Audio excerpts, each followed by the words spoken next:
Hello दोस्तों, नमस्कार। आपके अपने YouTube channel RKM take info पर आप सभी साथियों का तहे दिल से हार्दिक स्वागत है। साथियों, इस वीडियो के अंदर बात करने वाले सूचना सहायक भर्ती परीक्षा के दस्तावेज सत्यापन के संबंध में। तो साथियों, जो अभ्यर्थी दस्तावेज सत्यापन का बेसब्री से इंतजार कर रहे थे, उनका इंतजार अब खत्म हुआ और आपके दस्तावेज सत्यापन 18 नवंबर से शुरू होंगे और 17 दिसंबर तक दस्तावेज सत्यापन चलेंगे।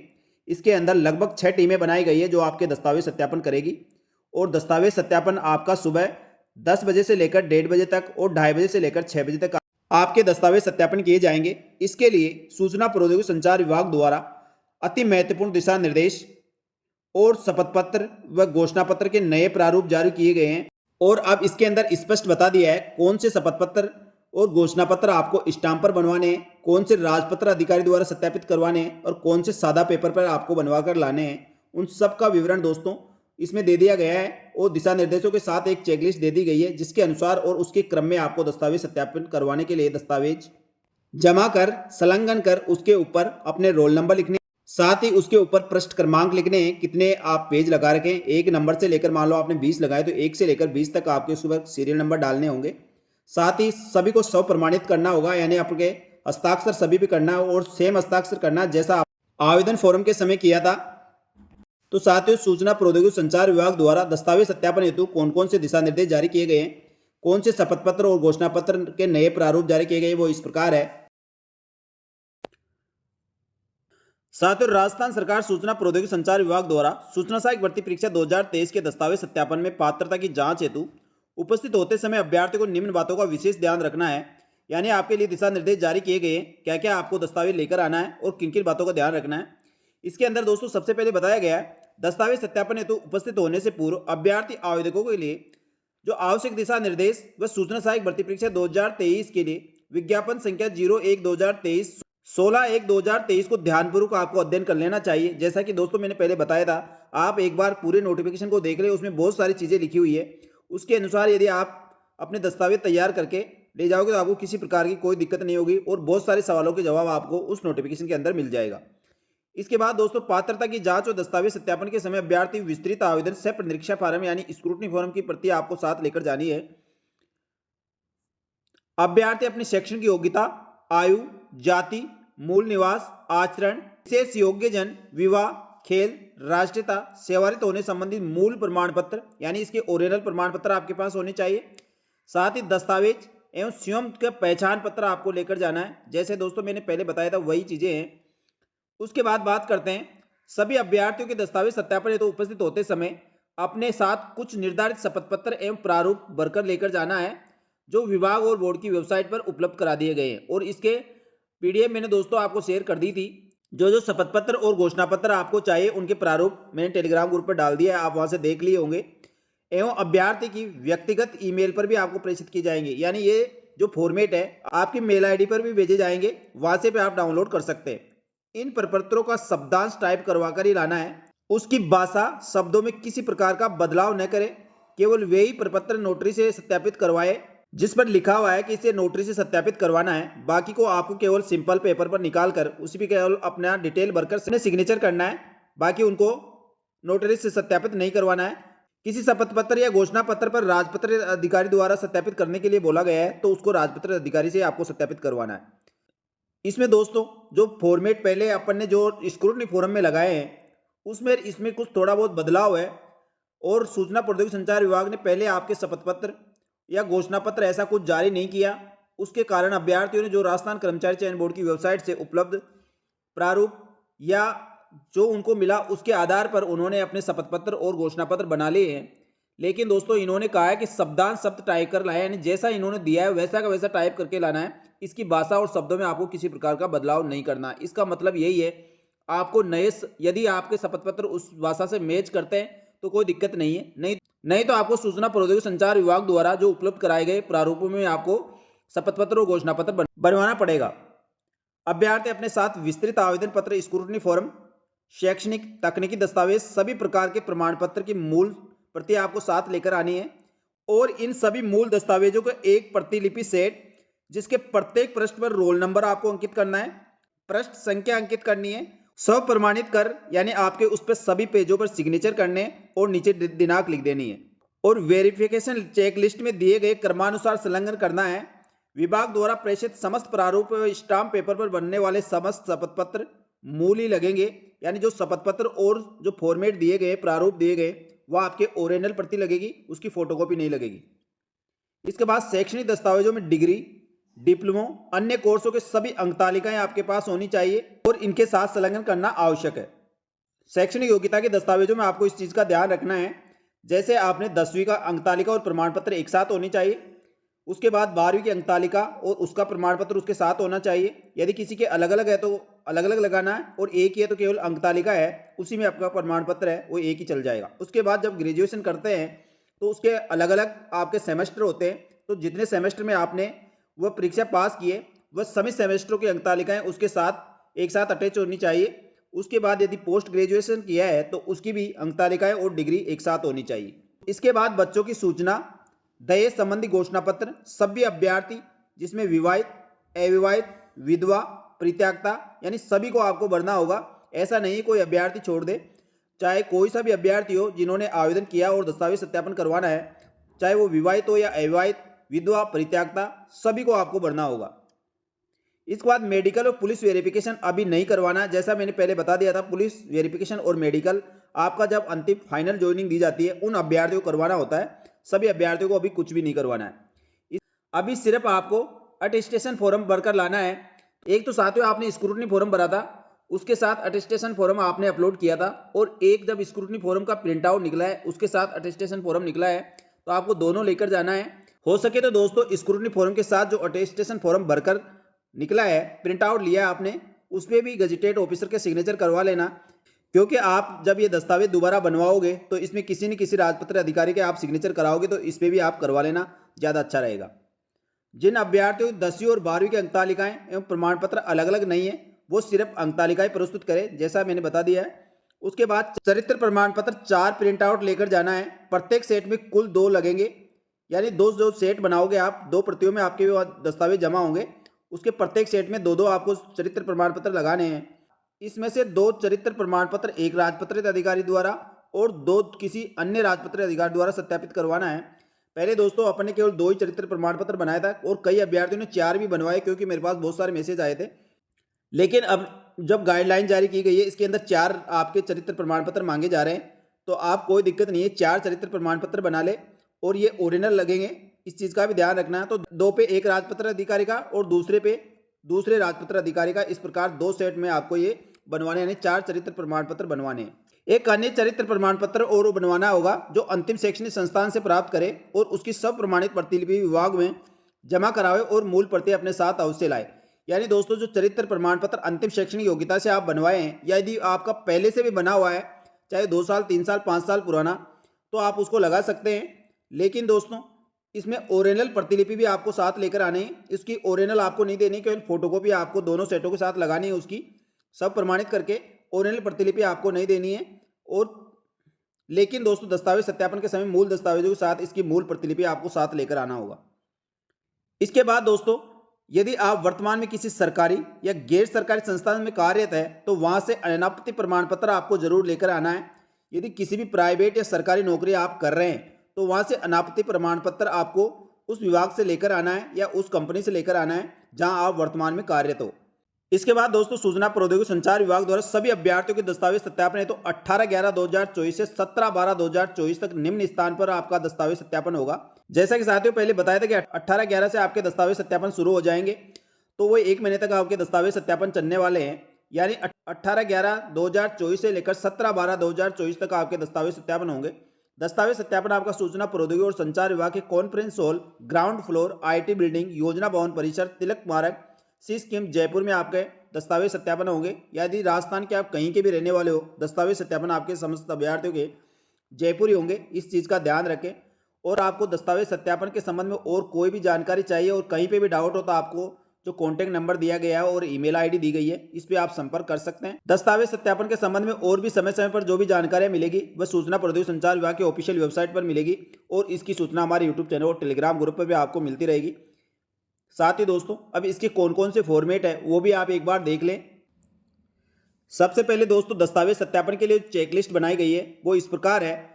इसके अंदर आपको नाम लिखना है, अपनी मेल ID लिखनी है, जन्म दिनांक लिखनी है, रोल नंबर लिखना है, मोबाइल नंबर लिखना है और आपकी 1/1/2024 को आपकी आयु कितनी हुई है उसके बारे में लिखना है। मेल या फीमेल जो भी है उसको अंकित करना है। इसमें क्रम संख्या और दस्तावेजों का विवरण, दस्तावेजों की उपलब्धता है या नहीं, यानी आपके पास वो दस्तावेज है या नहीं, उसमें हाँ या ना करना है। जारी करने की उसकी दिनांक लिखनी है और दस्तावेजों की पृष्ठ संख्या आपको यहाँ अंकित करनी है। जैसे मान लो आपने एक दस्तावेज लगाया है तो उसको 1 नंबर लिखना है। किसी दस्तावेज के साथ 4 पेज उसके साथ है तो 4 नंबर लिखने हैं। इसमें सबसे पहले आपको विस्तृत आवेदन सह परीक्षा यानी स्क्रूटनी फॉर्म आपके लगाना है। उसके बाद 10वीं की अंक तालिका और उसका प्रमाण पत्र जिसमें उसकी जन्म तारीख अंकित हो। फिर सीनियर सेकेंडरी और उसी अंक तालिका और प्रमाण पत्र। फिर 4 नंबर पे आपको मूल निवास प्रमाण पत्र लगाना है। 5 नंबर पे आपको जाति प्रमाण पत्र लगाना है। 6 नंबर पर अन्य श्रेणी जैसे विधवा, परित्यागता, खेल संबंधी, विशेष योग्यजन, विकलांग इत्यादि का प्रमाण पत्र आपको संलग्न करना है यदि वो अभ्यर्थी इससे संबंधित है। और नंबर 7 स्नातक की अंक तालिका और प्रमाण पत्र या डिग्री नहीं तो उसका प्रोविजनल सर्टिफिकेट प्रमाण पत्र आपको लगाना होगा। नंबर 8 स्नातक यानी पोस्ट ग्रेजुएशन की अंक तालिकाएं और प्रोविजनल सर्टिफिकेट या उसकी डिग्री उसको उसके साथ लगाना होगा। अब जैसे मान ले स्नातक में आपके 5 अंक तालिकाएं हैं और फिर उसके बाद डिग्री या प्रोविजनल है तो 6 आपको यहाँ पर लिखना होगा। नंबर 9 डिप्लोमा अंक तालिकाएं प्रमाण पत्र, डिग्री या उसका प्रोविजनल प्रमाण पत्र। नंबर 10 2 चरित्र प्रमाण पत्र जो अलग अलग राजपत्रित अधिकारी द्वारा सत्यापित हो। या 2 चरित्र बोला है तो दोस्तों आपको 4 बनाना जैसा कि गाइडलाइन में बता रखा है। इसके बाद वचनबद्ध प्रमाण पत्र जो सादा कागज पर बनेगा। संविधान का शपथ पत्र ये भी सादा कागज पर बनेगा। देश संबंधी घोषणा पत्र ये आपका नोटरी सत्यापित 50 रुपये के स्टाम्प पर बनेगा। विवाह प्रमाण पत्र जो 22/5/2006 से पूर्व विवाह हुआ तो उसका शपथ पत्र आपको मान्य होगा, नहीं तो आपको विवाह प्रमाण पत्र देना होगा।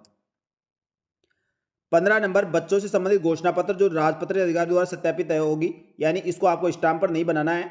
किसी भी राजपत्रित अधिकारी द्वारा जो जिससे आप चरित्र प्रमाण पत्र सत्यापित करवाते हैं उसी से इस पर भी सील साइन करवा लेना। इसके बाद सामान्य घोषणा पत्र है। नंबर 17 अयरता परीक्षा का नाम व उत्तीर्ण तिथि, यानी जो इसके अंदर मिनिमम क्वालिफिकेशन मांगी है उसके आधार पर या तो उसकी तिथि आपको लिखनी होगी या आपने अधिकतम जो भी शैक्षणिक योग्यता प्राप्त कर रखी है उसके बारे में यहाँ पर डिटेल विवरण देना होगा। इसके बाद नंबर 18 स्वयं का फोटो, पहचान पत्र की स्वप्रमाणित प्रतियां आपको यहाँ पर देनी होगी। जैसा कि दोस्तों कम से कम 4 फोटो आपको लेके जानी है और 2 पहचान आईडी आपको लेकर जानी है जिसकी प्रतिलिपि आपको इसके साथ संलग्न करनी है। सभी प्रपत्र इस क्रम में संलग्न कर उन पर पृष्ठ संख्या अंकित करनी होगी। सभी प्रपत्र स्वयं द्वारा प्रमाणित होंगे, यानी आप सेल्फ अटेस्टेड करोगे। ओबीसी, एमबीसी, ईडब्ल्यूएस का प्रमाण पत्र नवीनतम हो, यानी ज़्यादा 1 साल से अधिक पुराना नहीं होना चाहिए। और उसके बाद अभ्यर्थी को यहाँ सिग्नेचर करने हैं। साथ ही जो 50 रुपये के स्टाम्प पर शपथ पत्र बनेगा वह विवाहित अभ्यर्थी चाहे अविवाहित हो, विधवा, परित्यागता उसको बनवाना होगा। तो उसका प्रारूप ये है, ये 22/5/2006 से पूर्व यदि आपका विवाह हुआ है तो ये प्रारूप आपको देना होगा। विवाह प्रमाण पत्र जमा करा सकते हैं। यदि विवाह प्रमाण पत्र है तो इसको बनाने की आवश्यकता नहीं है।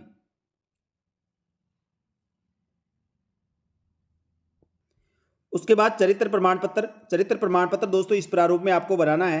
वैसे जो आपने स्टेशनरी दुकान से लेकर पहले बनाया है वो भी चलेगा, उसमें कोई दिक्कत नहीं है।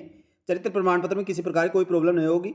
4 प्रमाण पत्र 2 एक राजपत्रित अधिकारी से और 2 एक राजपत्रित अधिकारी से आप सत्यापित करवा के बना सकते हैं। वो आप इसका प्रिंट आउट लेकर इसको भरकर इस पर सिग्नेचर करवा सकते हैं या स्टेशनरी की दुकान से जो आपने चरित्र प्रमाण पत्र लिया है उस पर करवा सकते हैं। इसके बाद कोई परित्यागता महिला है यानी तलाकशुदा महिला है तो उसको दहेज नहीं लेने के संबंध में घोषणा पत्र देना होगा। यह आपके 50 रुपये के स्टाम्प पर बनेगा। इसके अंदर साक्ष्यों यानी दो गवाहों के सिग्नेचर भी आपको करवाने होंगे। इसके बाद कोर्ट चरित्र दस्तावेजों के लिए जो घोषणा पत्र बनवाए थे 50 रुपये के स्टाम्प पर बनने वाला है और इस समस्त अभ्यर्थियों को बनाना होगा। इसमें थोड़ा सा दोस्तों चेंज कर दिया, जो राजस्थान कर्मचारी चयन बोर्ड की वेबसाइट पर उपलब्ध था उसमें और इसमें थोड़ा अंतर है, इसलिए आपको ये दोबारा ही बनवाना होगा। सेम टू सेम बनवाना है और आपको 50 रुपये के स्टाम्प पर बनवाकर नोटरी से सत्यापित करवाना है। इसके बाद विधवा महिला अभ्यर्थियों के लिए दहेज के संबंध में प्रमाण पत्र आपको बनवाना होगा। वो इसका प्रारूप ये है, तो इसके अनुसार आपको बनाना और नीचे 2 गवाहों के सिग्नेचर करवाना है। साथ ही दोस्तों घोषणा पत्र, ये बच्चों के संबंध में घोषणा पत्र है। इसमें दोस्तों आपको नोटरी से सत्यापित नहीं करवाना है, इसमें डायरेक्ट आप राजपत्र अधिकारी से सत्यापित करवा सकते हैं। चाहे विवाहित हो या अविवाहित, आप सभी को ये बनना होगा। जिन अभ्यर्थियों के बच्चे हैं तो उसका विवरण दे सकते हैं, और जिनके नहीं है वह यहाँ पर नील लिख सकते हैं या जीरो कर सकते हैं। इस प्रकार करके आप इस पर सिग्नेचर करवाएं और किसी राजपत्र अधिकारी से इसे सत्यापित करवाएं। विवाहित अभ्यर्थी द्वारा प्रस्तुत घोषणा पत्र जो 50 रुपये के स्टाम्प पर बनेगा, ये दहेज से संबंधित शपथ पत्र है। इसके अंदर दोस्तों आप इसको घोषणा करते हुए इसमें अभ्यर्थी के पिता और अभ्यर्थी के ससुर के हस्ताक्षर और उसका नाम पता देना होगा, या अभ्यर्थी जो भी पति पत्नी है उसका आपको विवरण भरना होगा यहाँ पर कोई भी आपके गवाह का सिग्नेचर करवाना होगा। इस प्रकार दोस्तों जो अविवाहित अभ्यर्थी है उनको ये शपथ पत्र बनवाना होगा। ये दहेज से संबंधित है, ये केवल अविवाहित अभ्यर्थियों के लिए। उनको ये भरवा कर यहाँ अपना घोषणा पत्र अपना साइन करना है, सिग्नेचर करना है, स्थान दिनांक लिखकर, या 2 गवाहों के सिग्नेचर करवाने। ये 50 रुपये के स्टाम्प पर आपको बनवाना होगा। इसके बाद दोस्तों वचनबद्ध पत्र जिसमें धूम्रपान करने से संबंधित घोषणा पत्र है, ये प्रारूप में आपने पहले बनवा रखा है तो ठीक है, नहीं तो ये आपको दोबारा बनवा लेना है। ये आपको सादा कागज पर बनवाना है। इसको किसी भी प्रकार से आपको नोटरी से या गजेटेड ऑफिसर से अटेस्टेड नहीं करवाना है। इसके बाद दोस्तों एक प्रारूप और जोड़ा गया है, ये संविधान की शपथ से संबंधित है। ये भी आपको सादा कागज पर इसमें अपना नाम पता भरकर नीचे सिग्नेचर करना है। इसके बाद दोस्तों नमूना जो हस्ताक्षर का नमूना था, ये बिना नोटरी के आपको सत्यापित करवाना है। इसको नोटरी से आपको सत्यापित करवाने की आवश्यकता नहीं है। आप सादा कागज पर इसका प्रिंट आउट ले। इसमें दोस्तों कुछ चीज़ें जोड़ दी गई है, इसलिए आपको ये भी दोबारा बनवाना पड़ेगा। इसमें हिंदी और इंग्लिश का प्रारूप दिया गया है, उसको आप भरकर नीचे टाइप करना है, और नीचे आपको सिग्नेचर दोस्तों सब जगह सेम करने हैं, हिंदी और इंग्लिश में। जैसे कई अभ्यर्थी पहले बता रहे थे हम वहाँ हिंदी में कर दिए, यहाँ पे इंग्लिश कर दिया, या हिंदी की जगह इंग्लिश कर दिया, इंग्लिश की जगह हिंदी कर दिया। तो आपको ऐसा नहीं करना। जैसा आपने आवेदन पत्र में सिग्नेचर किया है सेम टू सेम सिग्नेचर यहाँ पे करने हैं, और सभी प्रमाण पत्रों में सेम टू सेम करने हैं। आपको जो आवेदन पत्र में किया है उसी का ध्यान रखना है। जैसा सिग्नेचर वहाँ किया है वैसे उससे मैच होता हुआ आपका सिग्नेचर यहाँ होना चाहिए। इस प्रकार दोस्तों सूचना प्रौद्योगिकी संचार विभाग द्वारा ये नया प्रारूप और शपथ पत्र घोषणा पत्र के प्रारूप जारी किए गए हैं। इसके अनुसार अब जिन अभ्यर्थियों ने नहीं बनवाए हैं या गलत बन गए हैं तो आप इसके अनुसार नया बनवा लें, जिससे कि आपको किसी प्रकार कोई दिक्कत नहीं होगी। इसमें 3 शपथ पत्र हैं जो आपको स्टाम्प पर बनवाने होंगे। इसमें 50 रुपये के स्टाम्प पर बनने वाला शपथ पत्र एक तो ये है। इसके बाद दहेज न लेने के संबंध में आपको शपथ पत्र बनाना है। एक स्टाम्प पर ये बनेगा। जो विवाहित अविवाहित व विधवा परित्यागता सभी को बनवाना होगा। सबके लिए अलग अलग फॉर्मेट दिए गए हैं, तो उसके आधार पर आप बनवा लें। उसके बाद साथियों एक 50 रुपये के स्टाम्प पर बनने वाला शपथ पत्र ये है। इस प्रकार 3 शपथ पत्र हैं जो आपको 50 रुपये के स्टाम्प पर बनवाने हैं। बाकी केवल आपको सादा कागज पर प्रिंट आउट लेकर उसमें अपनी डिटेल भर के या डिटेल भरकर फिर उसका प्रिंट आउट लेकर अपने सिग्नेचर सील साइन कर सकते हैं। इस प्रकार दोस्तों आपको बिल्कुल समझ में आ गया होगा कौन कौन से दस्तावेज अब सूचना प्रौद्योगिकी संचार विभाग को आपके दस्तावेज सत्यापन के लिए चाहिए। तो आप इसके अनुसार अपने दस्तावेज तैयार कर ले। दस्तावेज सत्यापन आपके 18 नवंबर से शुरू होकर 17 दिसंबर तक चलेंगे। उसके लिए 6 टीमें गठित की गई है और 2 पारी में आपके दस्तावेज सत्यापन होंगे। प्रथम पारी दोस्तों आपके 10 बजे से शुरू होगी जो 1:30 बजे तक चलेगी, और दूसरी पारी 2:30 बजे से शुरू होगी, शाम को 6 बजे तक चलेगी। एक दिन में लगभग 144 अभ्यर्थियों को बुलाया गया है। इस प्रकार दोस्तों ये पूरे 1 महीने तक आपकी प्रक्रिया चलेगी। तो जिस दिन और समय और दिनांक को आपको बुलाया गया है उस दिन उपस्थित होकर अपने समस्त दस्तावेजों के सत्यापन करवाएं। जैसा कि दोस्तों मैंने कई बार आपको वीडियो बनाकर बताए हैं, उस प्रकार आपको समस्त दस्तावेज लेकर आने, एक भी दस्तावेज छोड़ के नहीं आना। जैसे जो भी दस्तावेज मांगे तुरंत प्रभाव से आप निकाल कर उनको दे दें। और अब चेकलिस्ट जारी कर दी गई है तो आपको बिल्कुल भी दिक्कत नहीं होगी, क्योंकि कौन से मूल दस्तावेज होंगे और उनकी प्रतिलिपियाँ लानी है, वो सब सेल्फ अटेस्टेड करनी है। साथ ही किस क्रम में संलग्न करना है ये सब आपको इसमें बता दिया है। तो उसके अनुसार आप बिल्कुल रेडी होके आए तो आपको किसी प्रकार की कोई प्रॉब्लम नहीं होगी। वैसे भी दोस्तों जब आप दस्तावेज सत्यापन करवाने जयपुर आओगे तो आपकी पूरी हेल्प की जाएगी। आपको ऐसा नहीं लगेगा कि हम बाहर से आए हैं और हमें किसी प्रकार की परेशानी हो रही है। यहाँ आपको पूरा सपोर्ट किया जाएगा, और कोई भी दिक्कत होगी, कोई भी परेशानी होगी, उसके बारे में आपको तुरंत बता दिया जाएगा। तो वो कमी पूर्ति करवा के आप अपने दस्तावेज सबमिट करवा सकते हैं। तो साथियों इसके संबंध में आपके मन में कोई प्रश्न, सवाल, कुछ भी डाउट हो तो आप कमेंट करके पूछ सकते हैं। आपके सभी प्रश्नों सवालों के जवाब दिए जाएंगे। तो साथियों इस प्रकार सूचना सहायक भर्ती परीक्षा के साथ ही समस्त भर्तियों के नवीनतम ताजा अपडेट के लिए हमारे यूट्यूब चैनल और Telegram group RKM take info से जुड़ सकते हैं। आपको समस्त भर्तियों की नवीनतम ताजा अपडेट यहाँ पर मिलती रहेगी। धन्यवाद। जय हिंद, जय भारत।